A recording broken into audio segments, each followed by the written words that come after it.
Islamic জ্ঞান হোক কিংবা কনভেনশনাল জ্ঞান হোক, জ্ঞানার্জনের জন্য তিনটা বিষয় অপরিহার্য, এটা আমাদের খেয়াল রাখতে হবে।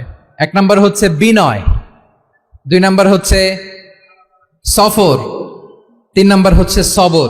এবার আমি জিজ্ঞেস করি, তোমাদের মুখ থেকে আমি শুনতে চাই, বলো জ্ঞানার্জনের জন্য অপরিহার্য বিষয় কয়টা?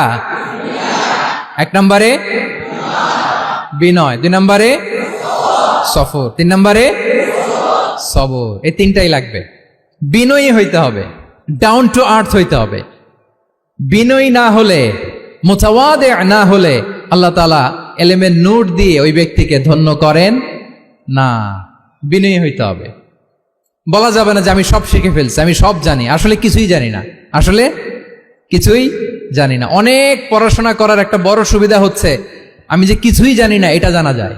যারা অনেক পড়াশোনা করে, গভীর জ্ঞান অর্জন করে, অনেক পড়াশোনা করার একটা বড় ফায়দা হচ্ছে যে এটা জানা যায় সব শেষে যে আমি কিছুই জানি না। আবুন নওয়াস একটা চমৎকার কবিতা লিখেছেন। উনি বলেছেন, ফাকুল লিমান ইয়াদঈ ফিল ইলমি ফালসাফাতান হাফিজতা শাইআন ওয়া গাবাত আনকা আশিয়াউ।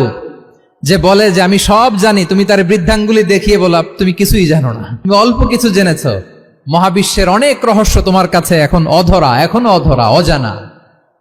ওয়া ফাওকা কুল্লি যী ইলমিন আলিম। জ্ঞানীর উপরও জ্ঞানী আছে, জাননেওয়ালার উপরও জাননেওয়ালা আছে।